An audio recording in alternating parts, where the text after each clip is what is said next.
The Buddha once said, "Better than 1,000 hollow words is one word that brings peace." In a world that moves quickly and speaks loudly, silence is often overlooked. We've grown used to sharing everything, our joys, our struggles, even our still-forming thoughts, with just a few taps or words. But wisdom does not always announce itself. It listens, it observes, it waits. Not everything we feel needs to be spoken. Not every moment needs to be shown. There is strength in holding something quietly, not in secrecy, but in stillness.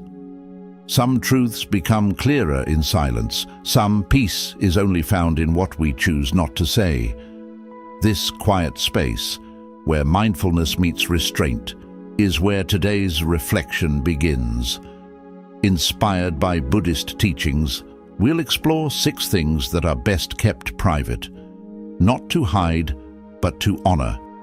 These are gentle boundaries that protect your energy, preserve your peace, and deepen your relationship with yourself and the world.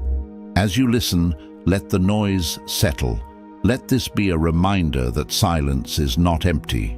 It is full of awareness, care, and quiet power. 1. Your wealth and possessions. In today's world, success is often worn on the outside. A new home, a luxury car, a beautiful vacation.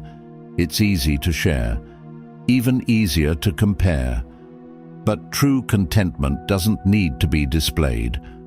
We are taught to celebrate our wins, and there's nothing wrong with feeling proud of what you've built. Yet, when we constantly share our material gains, even with good intentions, we open the door to something subtle but harmful: comparison, envy, and ego. Not everyone will rejoice in your abundance. Some will compare it to their own struggles. Others may silently compete. And often, we ourselves begin to attach our worth to what we own rather than who we are. The Buddha taught that attachment is the root of suffering. This includes attachment to wealth, to status, to the need for others to recognize what we have. There is quiet strength in keeping some things private. You don't need to prove your success. Let your inner peace speak louder than possessions. Let your values, your kindness, and your stillness be the true signs of what you've earned. Real success is not what the world sees, but what you feel when the world is quiet. When you live with purpose and peace, there is no urgency to display. You simply live, grateful, humble, grounded. Peace comes from within. Do not seek it without. The Buddha. So celebrate your journey, not your belongings. Share your joy, not to impress, but to uplift. And remember, the most beautiful things in life are often the ones we keep close, not because they are hidden, but because they are whole. Choose simplicity over show, depth over display. Let your success be quiet, and let your spirit be rich. 2. Your inner struggles. There are moments in life when the weight we carry feels too heavy to hold alone. In those moments, it's natural to want to be seen, to be understood, to speak our fears, our sadness, our inner wounds. But not everyone who listens is truly listening, and not everyone who seems kind has a kind heart. When we share our struggles too easily, too quickly, we may end up placing fragile parts of ourselves into hands that cannot hold them. Some will judge, some will forget. Some will carry your words away, not with care, but with carelessness. The Buddha taught us the importance of mindfulness, not just in our actions, but in our relationships. Discernment is a form of compassion for yourself. It's not wrong to speak of your pain. Healing often begins there, but wisdom is knowing when, how, and with whom to speak. Ask yourself, has this person earned my trust? Have they shown me presence, patience, and understanding? If the answer is unclear, Allow your silence to protect you. Your vulnerabilities are not flaws. They are tender, human truths.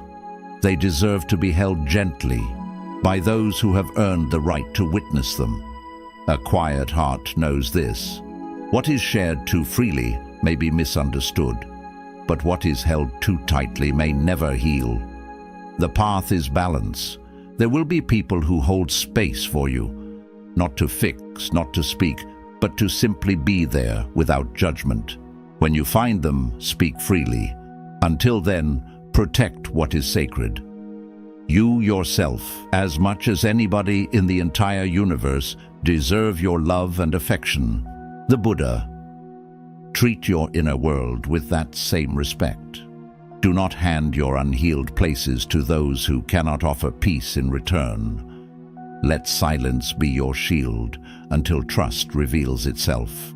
Only then, open, slowly, gently, fully. 3. The regrets you carry. Regret is a quiet shadow that follows many of us. The things we wish we hadn't done, the words we wish we could take back, the paths we didn't choose. It's human to feel this way, but dwelling in the past does not change it. The Buddha taught, do not dwell in the past, do not dream of the future. Concentrate the mind on the present moment. When we speak of our regrets too often, or carry them too openly, they can become heavier. They shape how we see ourselves. They cloud the present. Sometimes in our need to express or explain, we unintentionally keep our wounds alive. There's a difference between reflection and rumination. One brings wisdom, the other brings suffering. Not all regrets need to be shared. Some are meant to be understood silently, not hidden out of shame, but held with care until they transform into insight. Ask yourself, am I sharing this to grow, or am I reliving what no longer serves me? Speak of your past only when it helps bring light to yourself or to someone else. Let your lessons rise above the pain that once taught them. Healing does not always require telling the story. Sometimes it simply asks you to stop repeating it. Release what was. Breathe into what is. You are not the same person who made those choices. You are the one who has lived through them, learned from them, and kept going. That is strength. That is grace. Let your silence be a soft form of forgiveness, not forgetting, but choosing peace. Each morning we are born again. What we do today is what matters most. The Buddha. So carry your wisdom forward, not your regret. 4. Your personal struggles with others. Every relationship, whether with a friend, partner, or family member, carries moments of tension. Misunderstandings arise, words are misheard, feelings are hurt. It's a natural part of human connection. In these moments, it can feel comforting to share our frustration with someone else. We want to be heard. We want someone to say, "You're right. They were wrong." But in seeking that validation, we often open the door to something else: judgment, bias, and unnecessary noise. The Buddha taught, speak only when your words are more beautiful than silence. When we speak carelessly about those we're in conflict with, especially to others outside the situation, we risk damaging not just one relationship, but many. We create space for gossip, for opinions that weren't invited, for tension that may linger long after the conflict has passed. Often, the person we're upset with is someone we love. But words spoken in anger or shared out of context can shape how others see them, unfairly and permanently. Instead of broadcasting your personal struggles, choose silence when it brings more peace. Choose discretion when it protects what still matters. This doesn't mean holding everything inside, but it means being wise about who you speak to, why you speak, and what you're hoping to find in that sharing. Seek counsel only from those who hold space with compassion, not judgment, from those who reflect peace, not fuel fire. Buddhist practice invites us to look inward before we speak outward, to pause, breathe, and ask, is this helpful? Is this kind? Is this necessary? There is great strength in working through your struggles quietly, mindfully, not to suppress them, but to protect what is still sacred. Sometimes, the most loving thing we can do is hold space for healing rather than sharing the wound. Let your words be few, and let your presence speak more loudly. In conflict, be still. In anger, be aware. In struggle, be soft. And remember, peace begins within, not in the telling, but in the understanding. 5. Your goals and aspirations. Each of us carries quiet dreams, the kind that live deep within, nurtured by hope and vision. Whether it's starting a new business, writing a book, changing careers, or simply living a life that feels more aligned with who we are. These plans are sacred. And yet in our eagerness and excitement, we often speak of them too soon. There is a quiet truth in Buddhist wisdom. What is not yet ripe must be protected.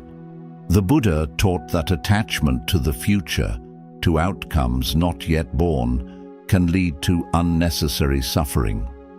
When we dwell too much on what we hope will come, we place ourselves under the weight of expectation. Imagine planting a seed in the soil. You water it, tend to it, and wait for the sun to nourish it. But what if every day you dig it up to show others what's growing? The roots weaken, the process is disrupted, the plant may never grow as it was meant to. Your plans are just like that seed. They need protection, stillness, silence. Let's say you've decided to begin a creative project, maybe launching a wellness brand rooted in mindfulness. You feel inspired and committed, but the moment you begin to share it widely, something changes. Friends offer advice, family members express concern, strangers suggest shortcuts.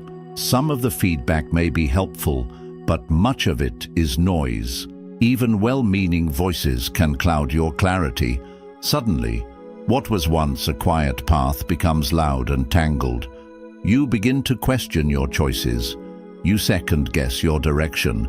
Doubt takes root, not because you lacked ability, but because you let too many voices into your sacred space of becoming. Buddhism teaches us to move with awareness, not for praise, not for approval, but for the peace that comes from alignment. When we share prematurely, we risk inviting distraction, comparison, and pressure that doesn't serve the work itself. There is great strength in moving quietly. Think of those whose success arrived not with announcement, but with quiet consistency. They showed up each day, put in the work, and let the results unfold naturally. They didn't need to speak of their intentions. Their actions spoke louder than words ever could. This doesn't mean you must journey alone. Trusted mentors and supportive loved ones can offer guidance and encouragement. But the deeper truth is, your vision deserves your full attention, not the diluted energy that comes from overexposure. Keep your dreams where they are safest, close to your heart, rooted in mindful action. Imagine an artist who works quietly in their studio for months, not seeking validation, simply creating. When the artwork is finally revealed, it carries the weight of authenticity and devotion. It wasn't made for approval, it was made from purpose. That is the power of quiet work. Let your energy flow into building, not boasting. Let your focus remain on the path, not on the applause. Let your success arrive as a whisper, not a declaration. The Buddha once said, just as a solid rock is not shaken by the storm, Even so, the wise are not affected by praise or blame. By holding your plans in silence, you give them space to grow strong. You protect them from premature judgment, from doubt, and from the ever-changing winds of opinion. Let the quiet be your companion. Let the work be your voice. And when the time is right, what you've built will shine. Not because it was loudly announced, but because it was deeply lived. 6. Your acts of kindness. In the quiet spaces of life where no one is watching, our truest intentions are revealed. Today, many good deeds are done beneath a spotlight, shared, posted, and praised. The world encourages recognition. It teaches us that if no one sees what we do, it may not matter. But this is not the way of true compassion. The Buddha once said, "A good deed brings joy to the heart, whether seen or unseen." This is the essence of pure kindness, not to be noticed, not to be praised, but to arise naturally from the depth of one's own compassion without a trace of ego. Imagine you are walking down a quiet street and see an elderly person struggling with their shopping bags. You pause, walk over and gently offer your help. They smile. Maybe they say thank you, maybe they don't. But something inside you softens, not because anyone else witnessed it, but because you did what felt right. That moment becomes complete in itself. No praise needed, no story to tell. That is real generosity.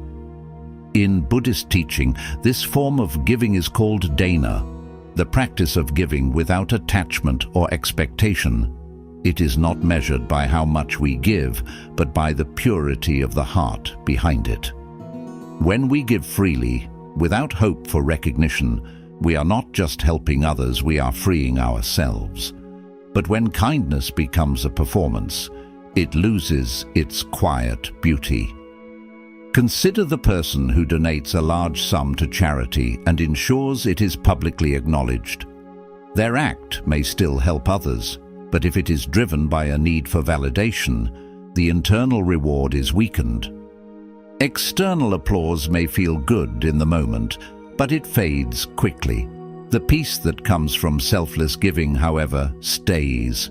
We often forget that true acts of kindness rarely make headlines. They happen in whispers, in gestures, in silence. A mother waking early to prepare her children's meals. A friend who checks in when no one else remembers. A stranger who pays for someone's meal, then quietly walks away. These are offerings, not performances. They come from love, not from ego. And it's not just grand gestures. Even the smallest kindness, when done with sincerity, carries great weight. A smile, a moment of patience, a gentle word when someone is hurting. These things may seem simple, but they are seeds of peace planted in the world. When we release the need for acknowledgement, we step into deeper presence. The act becomes the reward. The giving becomes the joy. The Buddha reminds us that clinging even to our good image is a form of suffering. Letting go of the need to be seen allows our actions to remain pure. In that letting go, we find freedom. So the next time you feel the impulse to share a good deed, pause. Ask yourself, am I sharing this to inspire or to be admired? Am I giving from love or from the need to be seen? There is no shame in wanting to feel appreciated, but there is deeper peace in knowing your kindness doesn't need to be witnessed to matter. Give quietly, help gently, love without keeping score. Not every light shines for others to see. Some simply brighten the space within. As a flower does not pick and choose the bees that come, so should our kindness be, open, free, and without condition. Let your good deeds be like that flower, effortless and pure. Do good, speak gently, and walk away without looking back. Because when kindness is real, it echoes whether or not anyone hears it. In a noisy world, silence is no longer just quiet. It's a form of wisdom, a place of refuge. When you learn to hold certain things within, you create space for clarity, stillness, and truth. Speak less, listen deeply, and protect the sacredness of your inner life. Let peace be your compass and intention your guide. May your words be few but full of meaning. Until we meet again, walk gently, live mindfully, and remember, your silence holds more power than you know.